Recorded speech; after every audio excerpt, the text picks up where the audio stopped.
কুরআন এবং হাদিসের ব্যাখ্যা দিতে গিয়া দুইজন মৌলানা একসাথে বইয়া কিভাবে ঝগড়া করলা, প্রথমে আপনারা এই ভিডিওটা দেখিলেন, তারপরে আমার কিছু কথা আছে এই বন্ড মৌলানা অখলরে লইয়া।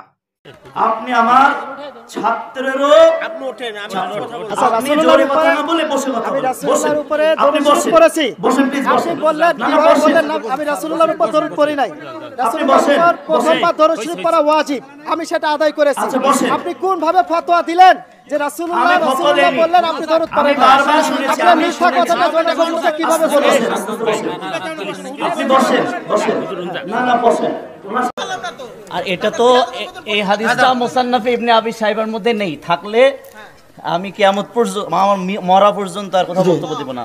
নেই, এটা মুসান্নাফে ইবনে আবি শাইবার নাই। আপনি আবি শাইবার আপনার কাছে কিতাব আছে? এটা সুন্দর প্রশ্ন করেছেন ভাইজান, ধন্যবাদ। আমার যুবক ভাই প্রশ্ন করেছেন, রাসূলুল্লাহ সাল্লাল্লাহু আলাইহি সাল্লাম ফরজ নামাজের পর যে দোয়া সম্মিলিতভাবে একদিন মানে একবার করেছে কিনা জীবনে, তাই তো? জি। সাহাবীদের সহ দুই হাত তুলে মোনাজাত। হ্যাঁ, অবশ্যই অবশ্যই অবশ্যই। এর একটা দলিল আপনি দিয়ে দেবেন সহিহ হাদিস দ্বারা। জি জি জি। আচ্ছা, হাদিসের ভিতরে আচ্ছা দলিল হবে ইনশাআল্লাহ, একটু ধৈর্য ধরুন। দেখুন, আপনার রাসূলুল্লাহ সাল্লাল্লাহু আলাইহি সাল্লাম থেকে যে ফরজ দোয়া, হ্যাঁ অবশ্যই অবশ্যই অবশ্যই অবশ্যই মিলাবেন, কোনো সমস্যা নাই। আপনারা মিলাবেন না কেন? আমি এখানে এসেছি আলোচনা করতে, আপনারা মিলাবেন, অবশ্যই মিলাবেন। দেখুন, এখানে আল্লাহ পাকের ডাইরেক্ট আদেশ, ওয়া ইযা সাআলাকা ইবাদি আন্নী করিব উজিবু দাওয়াতাদ দাঈ ইযা দাআন। এক, উদউনি আস্তাজিব লাকুম। আল্লাহ পাক বলেছেন তোমরা আমাকে ডাকো, আমি তোমাদের ডাকে সাড়া দিব। বুঝাইতে পেরেছি বিষয়? তাহলে কি এখানে আল্লাহ পাক কি একক আদেশ করেছেন নাকি সম্মিলিত আদেশ করেছেন? না, আপনি কি প্রশ্নের উত্তর কি দিচ্ছেন? কোনটা? না, এই যে আপনি এরপর রাসূলুল্লাহ সাল্লাল্লাহু আলাইহি ওয়াসাল্লাম যখন ফজরের সালাত শেষ করলেন, ইনহারাফা, তিনি মুসল্লিদের দিকে ঘুরে বসলেন। কি করলেন? মুসল্লিদের দিকে ঘুরে বসলেন। ওয়া রাফা ইয়াদাইহি ওয়া দাআ, তিনি হাত উঠায়ে দোয়া হাত উত্তোলন করলেন, উভয় হাত উঠালেন এবং দোয়া করলেন। কি করলেন? উভয় হাত উঠালেন এবং দোয়া করলেন। আর এখন বলবেন যে রাসূলুল্লাহ তো এখানে একা দোয়া করছেন, সাহাবীদের তো এখানে কোনো কথা নাই যে সাহাবীরা এখানে কি করেছেন, সাহাবীরা এখানে দোয়া করেছেন যে রাসূলুল্লাহর সঙ্গে সম্মিলিতভাবে, এটার তো কোনো প্রমাণ নাই। আরে মিয়া সাহেব, রাসূলুল্লাহ হচ্ছেন উম্মতের জন্য আদর্শ। রাসূলুল্লাহ দোয়া করেছেন আর সাহাবীরা বেয়াদবের মতো হাত গুটায় বসে আছেন, এটা কি কখনোই সম্ভব? এটা কি কখনো সম্ভব? এটা কখনোই সম্ভব না। বুঝতে পেরেছেন বিষয়? অর্থাৎ হ্যাঁ, এই যে ক্লিয়ারলি বলেন না, এটা রাসূলুল্লাহ ফজরের নামাজ পড়েছেন। আর এটা তো এই হাদিসটা মুসান্নাফে ইবনে আবি শাইবার মধ্যে নেই, থাকলে আমি কিয়ামত পর্যন্ত আমার মরা পর্যন্ত আর কথা বলতে দেব না। নেই, এটা মুসান্নাফে ইবনে আবি শাইবার নাই। আপনি আবি শাইবার, আপনার কাছে কিতাব আছে? এটা আপনার কিতাব আছে? কিতাব দেখেন, কিতাব বের করেন।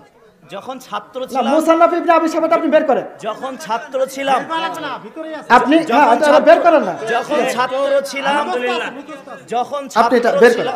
যখন ছাত্র ছিলাম, আচ্ছা আপনি ছাত্র ছিলেন, এটা আমিও ছাত্র ছিলাম, যখন আমিও ছাত্র ছিলাম। আপনি প্রমাণ দেখান যে এটা মুসান্নাফ ইবনে আবি শাইবা না, আপনি এটা কিতাবটা বের করে আমাকে দেখান। আমি তো বলেছি এটা অবশ্যই, আমি বলেছি আছে, উনি বলছেন নাই, উনি এটা প্রোটেক্ট করছে, উনাকে প্রমাণ দিতে হবে। সম্মিলিত, এটা কি সম্মিলিত? এটা কি সম্মিলিত? এটা কি সম্মিলিত? এটা কি সম্মিলিত? এটা যে একক, এটা প্রমাণ কি? একক তো আপনি নিজেই প্রমাণ করলেন। তা এটা কি সাহাবায়ে কেরাম হাত গোটায় বসেছিলেন, এটা আপনি প্রমাণ করবেন? হাত যে উঠাইছিলেন এটা প্রমাণ করেন। সাহাবারা হাত প্রমাণ তো আপনি করবেন যে সাহাবারাও একসাথে সবাই মিলে হাত তুলে মোনাজাত করেছেন। হ্যাঁ, এখন সাহাবারা অবশ্যই রাসূলুল্লাহর অনুকরণ করেছেন। রাসূলুল্লাহ আমাদের জন্য উত্তম আদর্শ। তাহলে রাসূলুল্লাহ সাল্লাল্লাহু আলাইহি ওয়াসাল্লাম হাত উঠায় দোয়া করছেন, সাহাবারা বেয়াদবের মতো হাত গুটায় বসে আছেন, এটা তো হতে পারে না। রাসূল সাল্লাল্লাহু আলাইহি ওয়াসাল্লাম দোয়া করেছেন জি মুসান্নাফে ইবনে আবি শাইবার মধ্যে। আপনি মুসান্নাফে ইবনে আবি শাইবা কিতাবটা কই? আচ্ছা, আমি এখানে আরেকটা কিতাব থেকে আমি এটা সূত্র দিয়েছি, আপনি বললেন যে নাই, অর্থাৎ প্রমাণটা আপনাকে দেখাতে হবে। আচ্ছা, একটা জিনিস আপনি বলে দেখেছেন যে নাই, আপনি বলে দেখেছেন নাই, পড়েছেন নাই, অর্থাৎ আপনাকে দেখাতে হবে। যেটা নাই সেটা কি কোনো প্রমাণ হয়? যেটা আছে ওইটার প্রমাণ হয়, তাই না? আপনি কোনটা নিয়ে যাচ্ছেন? হাদিস নাই সেটা আমি আনবো কি করে? কোথায় নাই আপনি দেখান। সম্মিলিত মোনাজাত করেছে। আপনি বললেন যে নাই, আপনি ওই হাদিসের কিতাবটা আমাকে দেখা। আমি তো দেখালাম না না 30 টাকার নোট না, আমি কিতাবের হাওলা দিয়েছি, আমি কিতাবের হাওলা দিয়েছি। না না উনি আমার ভাই। ওটা অরিজিনাল কিতাব না, এটা কিতাবের হাওলা। এটা কেন চটি বই কি কিতাব হয়েছে? বিষয় হচ্ছে না, উনি আমাদের শুনেন একটা জিনিস বলি আপনাদেরকে, উম্মতের উপর ওয়াজিব হলো রাসূলুল্লাহ শব্দের সাথে সাথে তার উপর দরুদ পড়া, সাল্লাল্লাহু আলাইহি ওয়াসাল্লাম শব্দটা পড়া। শুনেন, আল্লাহ সুবহানাহু ওয়া তাআলা ওয়াজিব করেছেন যে রাসূলুল্লাহ বলার সঙ্গে সঙ্গে সেখানে তার নামের সাথে সাল্লাল্লাহু আলাইহি ওয়াসাল্লাম, মিনিমাম এতটুকু। মুসলমানদেরকে এক দল এদিকে আর এক দল ওদিকে কেন দিবেন? আমরা মুসলিমরা এখন কি কাজ করব জানেন? আমাদের মুসলমানদের এখন কাজ হলো, দায়িত্ব হলো ইহুদি এবং খ্রিস্টানরা যে হাতগুলো ভেঙে দেওয়ার সিদ্ধান্ত নিচ্ছে, সেখানে আমরা কে হাত তুলে দোয়া করব আর কে হাত ছেড়ে দোয়া করব, সেটা নিয়ে কি আমরা নিজেদের মধ্যে ইহুদি খ্রিস্টানদের দালাল বলতে পারি? এখন কেউ হাত তুলে দোয়া করছে অথবা কেউ হাত নামিয়ে দোয়া করছে। এখানে আমাদের কাউকে ইহুদি খ্রিস্টানদের দালাল টালাল কথা বলার কোনো প্রয়োজন নাই। কেমন শুনেন, এখানে আচ্ছা আপনি বললেন, আপনি বলেছেন, আমার কথা শুনেন, আপনি আমার ছাত্রেরও ছাত্র বয়সী, সাথে কথা বলি, আমি একটু কথা বলি। তো বিষয় হচ্ছে যে আমরা যারা হাত তুলে মানাজাত করে তাদেরকে কোনোদিন ইহুদি খ্রিস্টানদের দালাল ওই আলেমদেরকে মনে করি না আমরা। আর আমি এরকম কথা কোনোদিন বলিনি, আমিও বলিনি। কেমন? এখন কথা হচ্ছে আমরা এ ধরনের কথাগুলো, আমাদের মধ্যে কিছু কিছু ভিন্ন মত থাকবেই, আর সেই ভিন্ন মতের প্রতি আমাদের সম্মান থাকবে, মহাব্বত থাকবে, ভালোবাসা থাকবে। আমি যদি আজকে প্রমাণ করি যে মাহতারাম, আমি এখন প্রমাণ করতে পারি, কিন্তু আমি এদিকে আজকে যাব না যে হাত তুলে মোনাজাত আমার রাসূল সাল্লাল্লাহু আলাইহি ওয়াসাল্লামের জীবনে সম্মিলিতভাবে ফরজ সালাতের পরে একদিন করেছেন, এমন কোন একটা দলিল যদি থাকে, আল্লাহর কসম অরিজিনাল সহিহ হাদিসের কিতাব দিয়ে যদি এখানে, আমি যখন ছাত্র ছিলাম কিতাব শুনেন, আমরা যখন ছাত্র ছিলাম তখন কিতাব নিয়ে ঘুরতাম, এখন কিতাব মাথায় করে নিয়ে ঘুরি। তো এখন এমন ধরনের কোন হাদিস পাওয়া যাবে না, কিন্তু সম্মিলিত ভাবে মানাজাত এরকম কোন জয়ীফ হাদিসও পাওয়া যাবে না। তারপরও আমরা যারা মানাজাত করে তাদেরকে কখনো আমরা হেয় প্রতিপন্ন করব না। এখন বিষয় হচ্ছে যে আজকে যেখানে ইহুদি, হিন্দু, এই শুনেন, হিন্দু, বৌদ্ধ, খ্রিস্টান মিলে এদেশেই ঐক্য পরিষদ আছে না? তাহলে আপনি আর আমি কেন একে অপরকে ইহুদি খ্রিস্টানদের দালাল এটা সেটা এই ধরনের কথা বলবো? আমরা, আপনি আমার বন্ধু, আপনি আমার ভাই, আমরা মহব্বত করে কথা বলবো, তাই না? আপনার সাথে আমি কেন দ্বন্দ্বে যাব? আমি, আপনি যাই বলতেন না কেন, আমি এ বিষয়ে কথা বলতাম না। যখন শুনলাম যে ওরা ইহুদি খ্রিস্টানদের দালাল, ওরা হলো মানে এই কথাগুলো আমরা কখনো ব্যবহার করব না মুসলমানদের ক্ষেত্রে। বরং ওনাকে বসিয়ে রেখে, আমি বলতাম না কথা, ওনাকে বসিয়ে রেখে বরং আমি, আপনি আমার মহব্বতের ভাই, বরং জেনে রাখুন আল্লাহর নবী সাল্লাল্লাহু আলাইহি ওয়াসাল্লাম বলেছেন। আমি জানিয়ে দিচ্ছি তিনটা মেসেজ। মেসেজ নাম্বার 1, আল্লাহ সুবহান, আমার নবী সাল্লাল্লাহু আলাইহি ওয়াসাল্লাম বলছেন, এটা হচ্ছে জামিউস সাগীর, এছাড়া সহিহ ইবনে খুজাইমা, এটার হলো 113 নম্বর পৃষ্ঠার 9 নম্বর লাইনের হাদিস। আমার নবী সাল্লাল্লাহু আলাইহি ওয়াসাল্লাম বলছেন, 3 শ্রেণীর উপর কিয়ামত পর্যন্ত আল্লাহ বারাকাত রেখে দিয়েছেন। আল বারাকাত সালাসাতিন, এক হচ্ছে আলাইহি ফিল জামাআ, মুসলিম যখন একে অপরকে পৃথক ভাববে না, একে অপরকে নিজেদের থেকে ঘৃণা করবে না, মুসলিম যখন ঐক্যবদ্ধ থাকবে, মহব্বতের বন্ধনে আবদ্ধ হয়ে থাকবে, ওদের ওপর আল্লাহ রাব্বুল আলামিন কিয়ামত পর্যন্ত বরকত নাজিল করবেন। তাহলে আমার ভাই, আমরা একে অপরকে কোনোদিনও পৃথক মনে করব না। কিছু কিছু ভিন্নতা থাকবেই, এটা সাহাবা আজমাইনের সময়ও ছিল, কিন্তু তারা কখনো একে অপরকে ইহুদি খ্রিস্টানদের দালাল, ওরা আমাদের প্রতিপক্ষ, ওরা আমাদের শত্রু, এটা কখনো মনে করতেন না। এক। দুই নম্বর কথা আমার ভাই, আমি আপনার কাছে দুই নম্বর মেসেজ দিতে চাই যে উম্মতের ওপর রাসূল সাল্লাল্লাহু আলাইহি ওয়াসাল্লামের হক, এটার উপরে তিনটা মেসেজ আমি দিতে চাই। এক নম্বর হক হলো, আমার নবী সাল্লাল্লাহু আলাইহি ওয়াসাল্লাম বলছেন, তাফতারিকু হাদিহি উম্মাতিন সালাসা ওয়া সাবঈনা কুল্লুহুম ফিন-নার ইল্লা ওয়াহিদা, বলছেন যে আমার উম্মত 73 দলে বিভক্ত হবে। মুসার উম্মত 72 দলে বিভক্ত হয়ে গিয়েছিল, সবাই জাহান্নামে যাবে, একটা দল বাদে। সাহাবারা বললেন, কারা তারা? বললেন, মা'আনা আলাইহি ওয়া আসহাবি, আজকের দিনে আমি এবং আমার সাহাবা আজমাইন যে নীতির উপর, যে গতির উপর, যে আমলের উপর প্রতিষ্ঠিত আছি, তারাই জান্নাতে যাবে। অতএব এই উম্মতের ওপর আমার রাসূলের হক হলো, এই উম্মত অন্য কোন জায়গা থেকে দলিল গ্রহণ না করে আমার রাসূলের আমলের উপর থেকে দলিল গ্রহণ করবে এবং তারা ঐক্যবদ্ধ থাকবে, একে অপরকে তারা কখনো পৃথক ভাববে না। দুই নম্বর মেসেজ হচ্ছে, আল্লাহ বলছেন আপনি সম্মানিত অনেক বড় মাপের একজন আলেম, যেভাবে হাদিসে ইবারত পড়ছিলেন, অনেক বড় মাপের একজন আলেম, আলহামদুলিল্লাহ। আমার আল্লাহ সুবহানাহু ওয়া তাআলা এই জন্য আমাদের মধ্যে যেখানে হিন্দু, বৌদ্ধ, খ্রিস্টান ঐক্য পরিষদ হয়েছে, সেখানে আপনার আর আমি কেন এভাবে হাত ধরে বলতে পারবো না আমরা মুসলিম, আমরা ভাই ভাই, আমাদের মধ্যে বিদ্বেষ নয়? এ কথা যদি আমরা বলতে পারি, অবশ্যই আল্লাহর দুশমনেরা সতর্ক সাবধান হয়ে যাবে, ইসলামের উপর ওরা হাত তুলতে পারবে না। আমার ভাইয়েরা, আমার আল্লাহ বলছেন, মুহাম্মাদুর রাসূলুল্লাহ ওয়াল্লাযীনা মাহু আশিদ্দাউ আলাল কুফার, মুহাম্মদ সাল্লাল্লাহু আলাইহি ওয়াসাল্লাম এবং তার উম্মত, তার অনুসারীরা একমাত্র শুধুমাত্র কঠোরতা অবলম্বন করবে শুধুমাত্র কাফেরের উপরে। আমরা কি প্রমাণ করতে পারবো যে যারা হাত তুলে সম্মিলিত মোনাজাত সবাই করে ওরা কাফের? তাহলে আমরা কি কখনো তাদেরকে ইহুদি খ্রিস্টানদের দালাল মনে করতে পারবো? অথবা যারা সম্মিলিত মোনাজাত না করে একাকী হাত তুলে মোনাজাত করা পছন্দ করে, আমরা কি তাদের বলতে পারবো ওরা ইহুদি খ্রিস্টানদের দালাল? সবাই কিন্তু আল্লাহর কাছে দোয়া করছে, ঠিক কিনা? অতএব পার্থক্য এতটুকু যে মোনাজাতটা একাকী, মোনাজাত তো 100% আছে।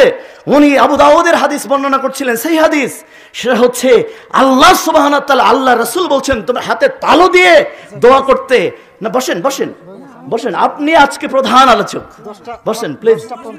না বসুন বসুন, আমার গাড়িতে আপনাকে পৌঁছে দিব, আমার ড্রাইভার দিয়ে পৌঁছে দিব, বসুন বসুন প্লিজ। আমার ড্রাইভার দিয়ে, আমি ওয়াদা দিচ্ছি, আমার ড্রাইভার দিয়ে আপনাকে পৌঁছে দিব। কারণ আজকে আমাদের মধ্যে একটা ঐক্য তৈরি করতে হবে। আপনার আমার মধ্যে যদি ঐক্য তৈরি না হয়, এরা মারামারি করে মরবে। অতএব আলেমদের মধ্যে আগে ভালোবাসা তৈরি করতে হবে। আমরা আমাদের কারণে আজকে জাতি এত দ্বিধা বিভক্ত, জাতি হাজার ভাগে বিভক্ত, আলেমদের কারণে। আলেমরা আজকে ঐক্যবদ্ধ হতে হবে। আল্লাহ রাসূল বলছেন, আতাবাল কালামাম, তুমি মুখের ভাষাকে নরম করবে, মানুষকে হেউ তুচ্ছ করে কথা বলবে না, মানুষকে ছোট করে কথা বলবে না, মানুষকে মহব্বত করে কথা বলবে। আতাবাল কালামা ওয়া তাআম, মানুষকে তোমরা খাওয়ানোর চেষ্টা করবে। ওয়া আদামাস সিয়াম, তোমরা সিয়াম পালন করবে। ওয়া সাল্লা বিল লাইলি ওয়ান নাসি নিয়াম, মানুষগুলো যখন ঘুমিয়ে পড়বে তখন তাহাজ্জুদের সালাত আদায় করবে। এই মানুষগুলো ডাইরেক্ট জান্নাতে চলে যাবে। ভাইরা, আমরা যেটা বলছিলাম যে আমাদের মুখের ভাষাকে নরম করতে হবে, ভদ্র করতে হবে, একে অপরকে মহব্বত করতে জানতে হবে, ভালোবাসতে জানতে হবে, তাহলে আল্লাহর নসরত, আল্লাহর সাহায্য আসতে বাধ্য। আমরা কখনো এভাবে একে অপরকে হারানোর মানসিকতা নিয়ে কোনোদিন মঞ্চে যাব না, আল্লাহর কসম। আমি যখন স্টেজে আসছিলাম, আমি আল্লাহর কাছে দোয়া করে আসছিলাম, আল্লাহ, আমি কোনো ভাইকে হারাতে যাচ্ছি না, আমি কোনো ব্যক্তিকে জেতাতে যাচ্ছি না, আমি তোমার দিন বিজয়ী করার জন্য মঞ্চে যাচ্ছি। এমন ভাবে আমাকে কথা বলিও, মুসলমানদের দিন যেন বিজয় হয়ে যায়, ঐক্যবদ্ধ থাকতে পারি, আমাদের মাধ্যমে যেন কোনো ভাইয়ের মধ্যে শত্রুতা, বিদ্বেষ সৃষ্টি না হয়। এটাই হলো ওয়াতাসিমু বিহাবলিল্লাহি জামিয়া ওয়া লা তাফাররাকু, তোমরা দলে দলে বিভক্ত হয়ো না, আল্লাহর রজ্জুকে সম্মিলিতভাবে ঐক্যবদ্ধভাবে ধারণ করো। প্রয়োজনে মানাজাত যদি আমাদের এতই সমস্যা হয়, তাহলে মানাজাত যে ঐক্যবদ্ধভাবে করছে সে করুক, যে সম্মিলিতভাবে করছে সে তারটা করুক। প্রয়োজনে যদি এটা নিয়ে আমাদের বিদ্বেষ সৃষ্টি হয়, এটা নিয়ে আলোচনা করারই দরকার নেই। কারণ আমরা চাই যে আমাদের আজকে যখন আল্লাহর দুশমনেরা মুসলমানদের হাত থাকবে কি থাকবে না এটা নিয়ে প্রশ্ন, আজ তোমরা সে সময় ঐক্যবদ্ধভাবে মানাজাত করবা না একাকী মানাজাত করবা? আরে তোমার হাত তো রাখতে চায় না আল্লাহর দুশমনেরা। যখন হাত থাকবে না তুমি মানাজাত করবা কি দিয়া? অতএব তুমি ঐক্যবদ্ধ হও আল্লাহর দুশমনদের বিরুদ্ধে, মুসলমানদের বিরুদ্ধে একে অপরের শত্রু বানিয়ে দিও না। মুসলমান একে অপরকে একে অপরের প্রতিপক্ষ বানিও না। আল্লাহর কসম লাগে, আল্লাহর দোহাই লাগে, ওলামায়ে কেরাম যারা আজকে শুনছেন আমাকে, যে আজকে আল্লাহর দ্বীনকে বিজয়ী করার জন্য, আল্লাহর দ্বীনকে ধ্বংস করার জন্য সম্মিলিত কুফরি শক্তি আজকে ঐক্যজোট হয়েছে। অতএব সেই সম্মিলিত কুফরি শক্তিকে থামানোর জন্য আমাদের আজকে ঐক্যবদ্ধ হওয়ার বিকল্প নেই। অতএব এক নম্বর মেসেজ উম্মতের উপর রাসূল সাল্লাল্লাহু আলাইহি ওয়াসাল্লামের হকের এক নম্বর হচ্ছে উম্মতের মধ্যে কোনো রকম ফাটল সৃষ্টি হয় এমন কোনো কথা বলা যাবে না। কেমন? 2 নম্বর হক আল্লাহ বলছেন, আল্লাহ রাব্বুল আলামিন বলছেন, কুল ইন কুনতুম তুহিব্বুনাল্লাহ ফাত্তাবিউনি ইউহিব্বুকুমুল্লাহ। হে নবী তুমি বলো, তোমরা কি আল্লাহকে ভালোবাসতে চাচ্ছ অথবা আল্লাহর ভালোবাসা পেতে চাচ্ছ?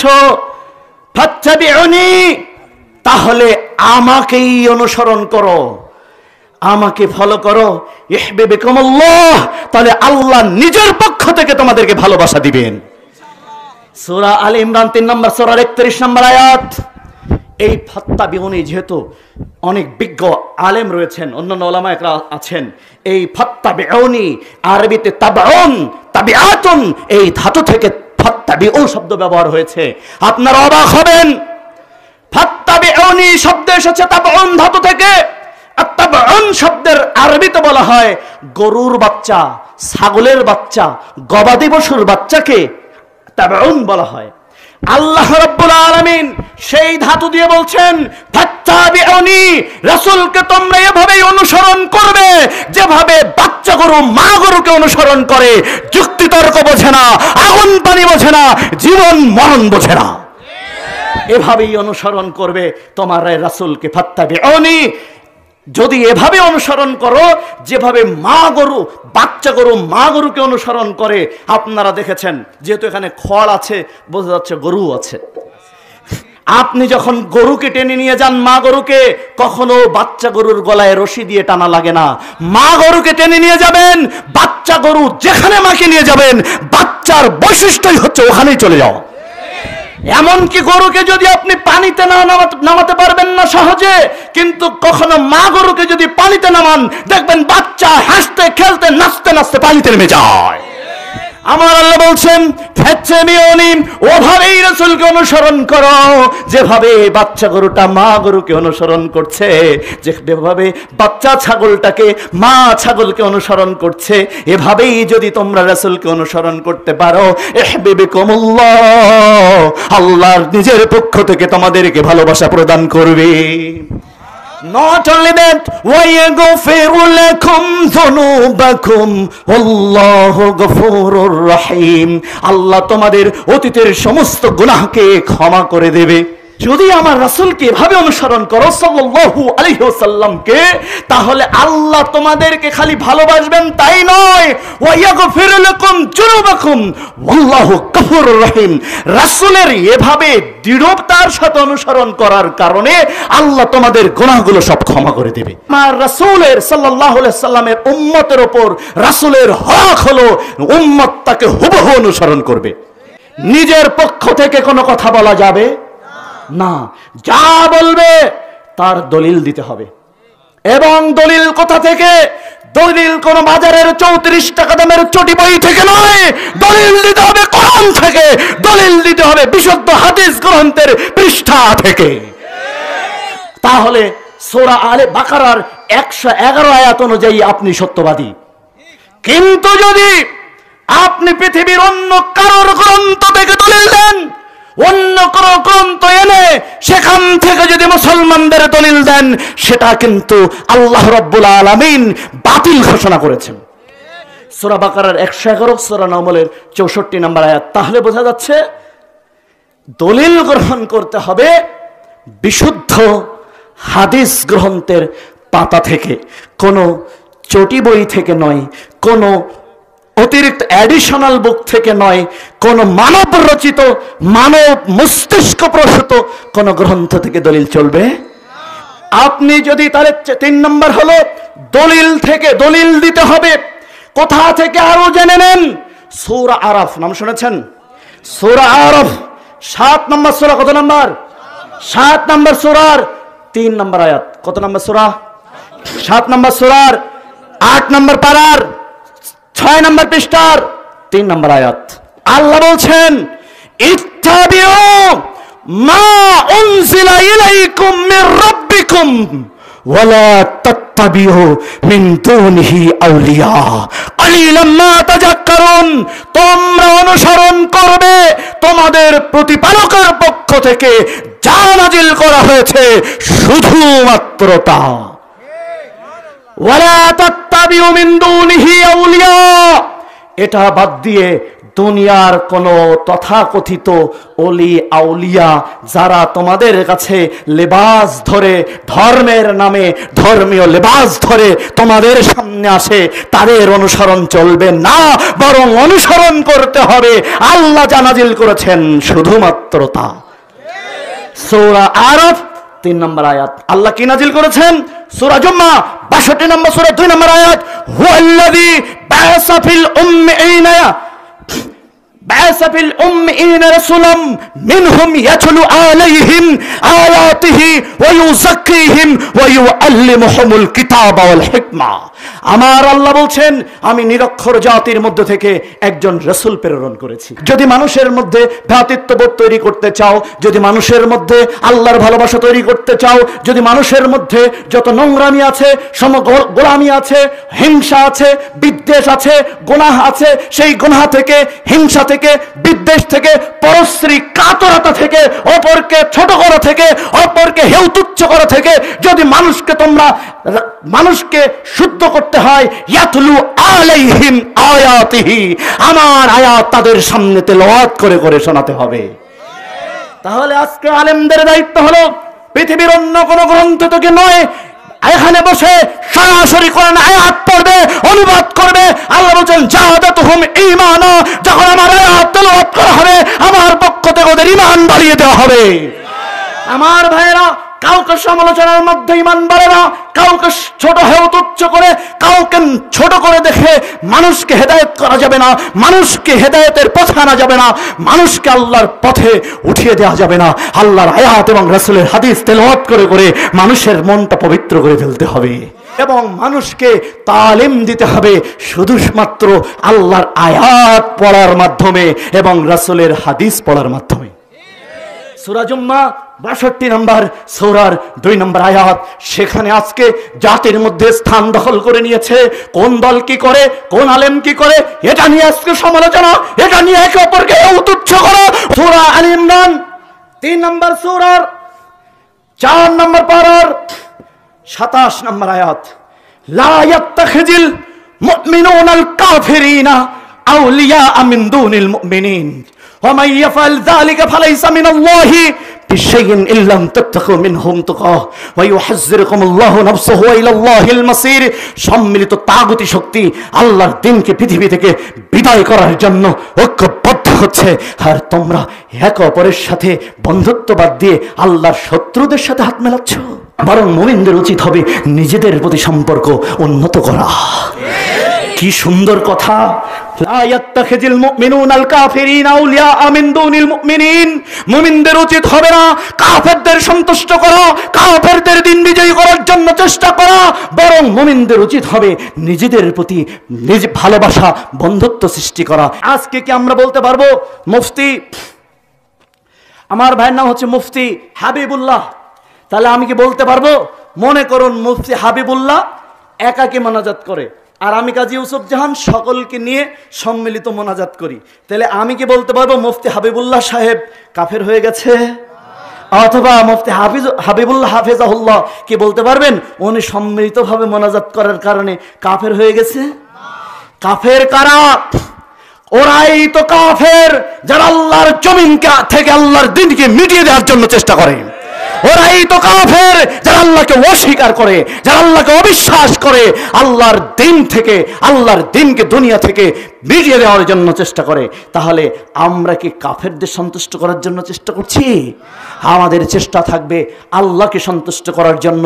এই জন্য আমরা কোথাও কোনো ওয়াজে, কোনো নসিহাতে, কোনো জায়গায় মুসলমানদেরকে হেয় তুচ্ছ করে কথা বলবো না, বরং আল্লাহ রাব্বুল আলামিন আমাদের দিন দিয়েছেন, স্পষ্ট করে দিয়েছেন এবং দলিল সহকারে উপস্থাপন করতে বলেছেন। তাই মুসলমানদের সংরক্ষিত জায়গা থেকে দলিল নিতে হবে। এটা কোনো জারজ ধর্মের নাম নয়। বাজারের যে কোনো কিতাব সামনে এসে সেখান থেকে মুসলমানদের দলিল গ্রহণ করতে হবে।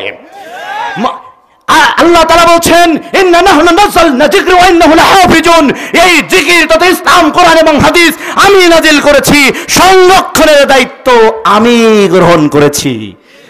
তার মানে কিয়ামত পর্যন্ত বুখারী, মুসলিম, তিরমিজি, আবু দাউদ, নাসাই, ইবনে মাসা, মুসনাদ ইবনে শাইবা, মুসনাদ ইবনে আব্দুর রাজ্জাক, মুসনাদ ইবনে আবি শাইবা, মুসনাদ ইবনে আব্দুর রাজ্জাক, মুসনাদ ইবনে হাকিম, দারাকুতনি, এছাড়া মুসন্নাফে আবু শাইবা, এছাড়া মুসন্নাদ মুহাম্মদ, মুসন্নাদ আহমদ, এই সমস্ত হাদিস গ্রন্থের মধ্যে যত সহিহ হাদিস সন্নিবেশিত হয়েছে, কিয়ামত পর্যন্ত এই হাদিসের মধ্যে একটা শব্দ ঢোকানোর দুঃসাহস কারণ হবে না এবং তারা সক্ষম হবে না। কারণ হাদিস আজকে হাদিস গ্রন্থের মধ্যে নাই, আজকে লক্ষ লক্ষ হাদিসের হাফেজ তৈরি হয়ে আছে।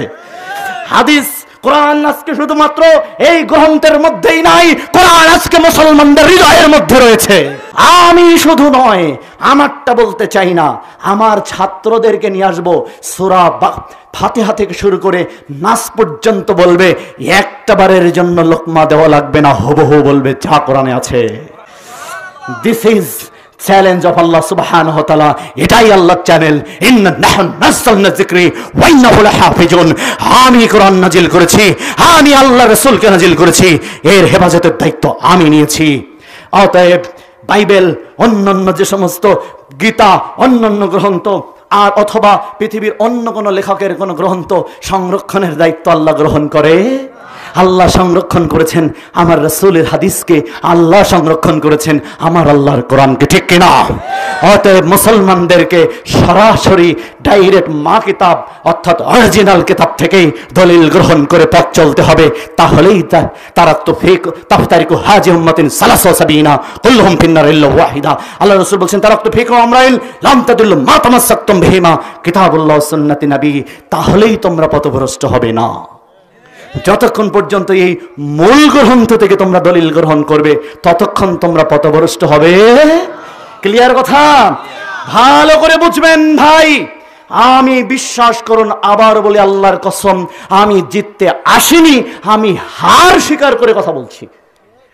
আমি আল্লাহর দিনকে বিজয়ী করার জন্য আমার মুসলিম ভাইয়ের মধ্যে যাতে আর আজকের পর থেকে বিতৃষ্ণা না থাকে, বিদ্বেষ না থাকে, আমরা একই মঞ্চে হাসতে খেলতে গলা জড়িয়ে ধরে এসে কথা বলবো, একে অপরের পক্ষে বলবো, একে অপরকে ভালোবেসে কথা বলবো, কাউকে হেউ তুচ্ছ করে কথা বলবো না, এবং কথা বলবো ডাইরেক্ট আল্লাহর কোরআন থেকে, কথা বলবো ডাইরেক্ট হাদিস থেকে। তাহলে কারোর মধ্যে কোনো আফসোস থাকবে না। এরপরে 2 নম্বর প্রশ্ন, আমাদের দিন তাহলে কি বুঝলেন? আমাদের দিন কি? রাসূলের, আমার রাসূলের উম্মতের উপর রাসূলের হক হলো এই সংরক্ষিত দিন থেকে দিন গ্রহণ করতে হবে। বাইবেল থেকে নয়, ভগবত গীতা থেকে নয়, অমুক তমুক তমুক তমুক কিতাব থেকে নয়, কোরআন এবং হাদিস গ্রন্থ থেকে। কথা ক্লিয়ার? আজকের দিনে তোমাদের উপর আমাদের দিনকে পূর্ণ করে দিলাম, কিয়ামত পর্যন্ত কারোর উপর দায়িত্ব রাখিনি, তারা নিজেদের পক্ষ থেকে পূর্ণ করবে। কে পূর্ণ করে দিয়েছেন? আমার রাসূলের জীবদ্দশায় আমার আল্লাহ আমার নবী সাল্লাল্লাহু আলাইহি সাল্লামের উপর দিনকে পরিপূর্ণ করে দিয়েছেন, ঠিক না? অতএব সেদিনকে আর নিজেদের পক্ষ থেকে পূর্ণ করলে নিতান্তই তার কপালে ছাটার বাড়ি লাগবে। যেভাবে আপনারা ভিডিওটা দেখতে পারছেন, অথচ বুঝতে পারছেন এই 2জন মৌলানায় কোরআন এবং হাদিসের ব্যাখ্যা দিতে গিয়া দুইজনে এক জায়গাত বইয়া ঝগড়া খতরা। এই ঝগড়া খানান কিন্তু ক্যামেরার মাধ্যমে রেকর্ডিং হইয়া আজকে সোশ্যাল মিডিয়ার মাধ্যমে ভাইরাল হইছে। তবে এই ধরনের মৌলানা আকলর ব্যাপারে আপনার মতামত আপনারা কমেন্টর মাধ্যমে জানাইবা। আমার মতামত আমি এই ধরনের মৌলানা আকলরে ও জিনিস খানাইন কইতাম চাই। অন ক্যামেরার মাঝে তুমি তাইন ইলাখান দরবার করিয়ার ঝগড়া করিয়া ভিডিও বানাইয়া সোশ্যাল মিডিয়ার মাধ্যমে ছাড়িয়া তুমি তাইন বাইরে লইবার চেষ্টা করো না মানুষরে বুঝানির চেষ্টা করো। যেহেতু তুমি তাইন দুইজন এক জায়গার মাঝে দুইজনও মৌলানা, কেউ বেশ পড়িছ কেউ কম পড়িছ, এই জিনিস খানাই ওইতে পারে। কিন্তু কোরআন হাদিস নিয়ে যখন তুমি তাইন আলোচনা করাত বইবাই, কোরআন হাদিস যদি না জানতে এই ধরনের ক্যামেরার সামনে বইয়া কোরআন হাদিসের ব্যাখ্যা দেওয়াত লাগিও না মানুষের সামনে। আজকে তোমাদের মতন কিছু মৌলানা হলোর কারণে আজকে মুসলমান সমাজটারে মানুষে ধ্বংস করার চেষ্টা করা। কারণ এই ধরনের মৌলানা হলে মাকির সামনে বইয়া কোরআন হাদিসের ব্যাখ্যা বালা করে দিতে পারেন না, মানুষরে বালা করে বুঝাইতে পারেন না, বুলবাল কিছু জিনিস কই দিলা মাকির সামনে উঠিয়া। তবে একটা জিনিস আমি আপনারা কইতাম চাই, বর্তমান আমাদের সমাজের মাঝে অনেক বন্ড মৌলানা হল আছেন। তবে আমি সারারে বন্ড হইয়ার না, কিছু বন্ড মৌলানা হল আসেন মাদ্রাসাত পড়িছইন না, কোরআন কিতাব বালা করি পড়িছইন না, কিন্তু তারা ওয়াজ মাহফিলও যাইন কি তারা ওয়াজ করাত লাগি যান, মানুষরে কোরআন হাদিসের ব্যাখ্যা দেওয়াত লাগি যায়। কোরআন হাদিসের ব্যাখ্যা দিতে গিয়া যখন তারা বেড়া খাইলেইলা, বেড়া খাওয়ার সময় দারো যাইন বালা করি জানেন তাইন তখন মাথা ধরি লইলার, মাথা ধরার পরে মাঠ টানাটানি শুরু হয়ে গেল। আর এই জিনিসটা রেকর্ডিং করিয়া সোশ্যাল মিডিয়ার মাধ্যমে ভাইরাল হয়ে গেল। এই জিনিসখান কিন্তু আজকালকুর কিছু বন্ড মৌলানা হলে বুঝতেও পারেন না।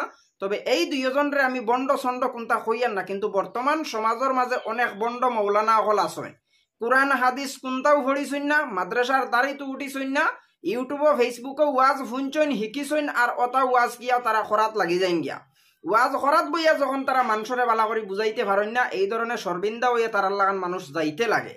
তবে এই ধরনের মৌলানা আকলর ব্যাপারে আপনার মতামত আপনারা কমেন্টও জানাইবা। এতটুকু ভিডিওর মাধ্যমে ভুল ত্রুটি হইলে আপনারা ক্ষমার দৃষ্টিতে দেখবা। পরবর্তী কোনো এক ভিডিওতে আপনার সাথে দেখা হইব।